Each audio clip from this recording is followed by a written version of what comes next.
भाई बहन का प्रेम। अमित एक बहुत ही होनहार लड़का था, जो हमेशा ही ईमानदारी के साथ अपनी पढ़ाई पर ध्यान देता और हमेशा अपने पिताजी के काम में मदद भी कर दिया करता था।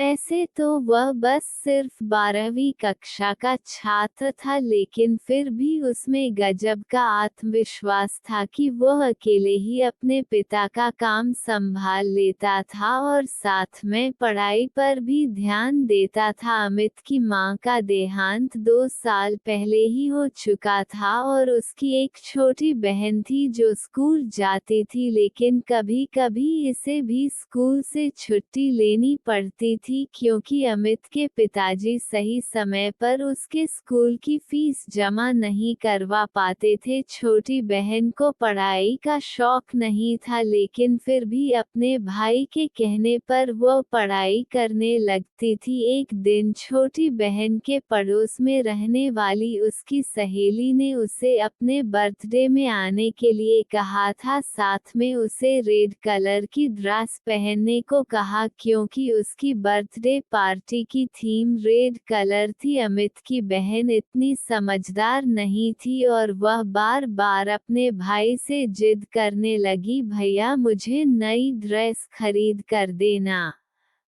कल मुझे अमृता के बर्थडे में जाना है, जहां रेड कलर पहनना होगा। ऐसे में अगर मैं नहीं पहनूंगी तो लोग मेरी हंसी उड़ाएंगे और मुझसे कोई दोस्ती नहीं करेगा। अमित, अरे ड्रेस से क्या लेना देना है, तू बस उस पार्टी में जाकर मजे करके आना। बहन रोते हुए, नहीं भैया मुझे तो वही ड्रेस चाहिए, नहीं तो मैं बर्थडे पार्टी में नहीं जा पाऊंगी। अमित अपनी बहन से बहुत प्यार करता था और इसी वजह से उसने अपनी बहन के लिए नई ड्रेस लाकर दे दी जो लगभग 1500 रुपयों की थी और जिसके लिए उसने अपने दोस्त से उधार भी ले लिया था। ऐसे तो वह बहुत स्वाभिमानी था, लेकिन अपनी बहन के आगे वह कुछ भी नहीं कर पा रहा था। अमित के पिताजी, तू अपनी बहन को बिगाड़ते जा रहा है। दिन ब दिन उसकी ख्वाहिश बढ़ती ही जा रही हैं। देख बेटा, उसके अंदर भी तो यह समझदारी होनी चाहिए कि वो हमारी मजबूरी को समझ सके। हम इतने पैसे वाले नहीं हैं। ये सब बातें दूर से ही अमित की बहन सुन रही थी और उसे ये सुनकर अच्छा नहीं लगा कि उसके पिताजी ने उसे कुछ भी देने से मना किया और उसे समझदार होने की बात की है। उसके हिसाब से तो वही सबसे समझदार लड़की थी। उसने अपने पिताजी और भाई की मजबूरी को भी सुनते हुए नजरअंदाज कर दिया था, क्योंकि उसे तो अपनी मनमर्जी का हर वह सामान मिल जाता था जो वह चाहती थी। अमित दिन भर अपना काम करता और रात में पढ़ाई किया करता था। वह अपनी पढ़ाई को छोड़ना नहीं चाहता था। यूं ही एक दिन वह पढ़ाई कर रहा होता है, अचानक उसके दोस्त राजीव का फोन आता है, जो उससे कल होने वाली पार्टी में चलने के लिए कहता है। राजीव, अरे चल ना यार, वैसे भी तू रोज रोज काम करता है, कभी हम दोस्तों के लिए भी समय निकाल लिया कर। अमित, हाँ हाँ क्यों नहीं, मैं भी तुम लोगों के साथ चलना चाहता हूँ, लेकिन क्या करूँ, मजबूरी है। मेरे पास तो पहनने के लिए अच्छे कपड़े भी नहीं हैं और ना ही मैं अपने पिताजी को ऐसी कोई ख्वाहिश करना चाहता हूँ ताकि मेरे पिताजी परेशान हो जाए। राजीव के बहुत कहने पर भी अमित तैयार नहीं होता और वह हमेशा पढ़ाई पर ही ध्यान लगाना चाहता है।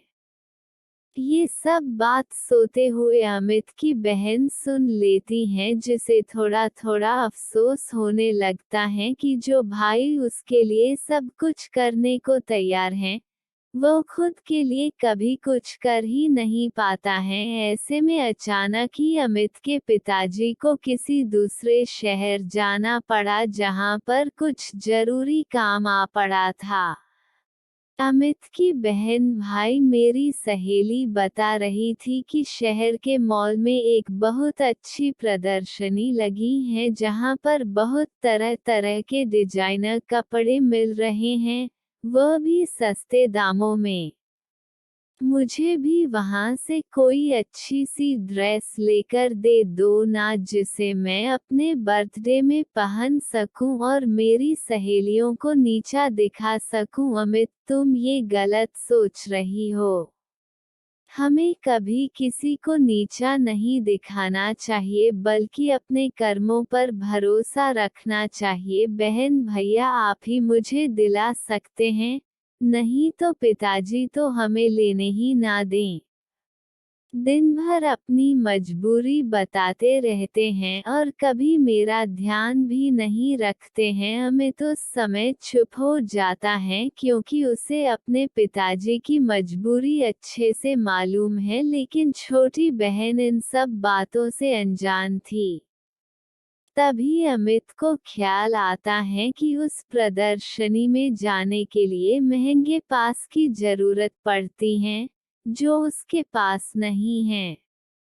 ऐसे में वह दौड़कर अपने गुल्लक को टटोलने लगता है और एक एक करके पैसे जोड़ने लगता है ताकि वह अपनी बहन के लिए उस प्रदर्शनी के पास उपलब्ध करवा सके। ये सब देखकर अमित की बहन का कलेजा फट पड़ता है और उसे जोर से रोना आ जाता है। उसे रोता हुआ देखकर अमित दौड़कर बहन के पास जाता है। क्या हुआ?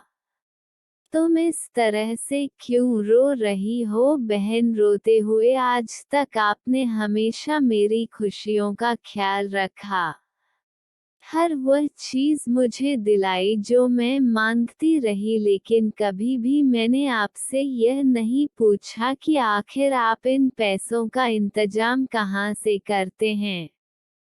लेकिन आपको एक एक रुपए जोड़ते देखकर मुझे बहुत दुख हुआ कि आप मेरी खुशी के लिए इतना कुछ कर सकते हैं, लेकिन मैं हमेशा स्वार्थी बनी रही। अमित, अरे इतना सोचने की जरूरत नहीं है, आखिर मैं तेरा बड़ा भाई हूँ, मैं नहीं करूँगा तो कौन करेगा। बस उसी वक्त अमित की बहन दौड़कर अपने बैग से एक चीज निकाल कर लाती है और अमित की आंखों में हाथ रखकर कहती, मैं आपके लिए कुछ लेकर आई हूँ। इस बात से अमित चौंक जाता है और जैसे ही वह अपनी आंखों से बहन का हाथ हटाता है, तो देखता है उसकी बहन उसके लिए एक सुंदर सी शर्ट लेकर आई है। अमित आश्चर्य से, ये तो बड़ी महंगी लगती हैं, पर तुम कहाँ से लेकर आई?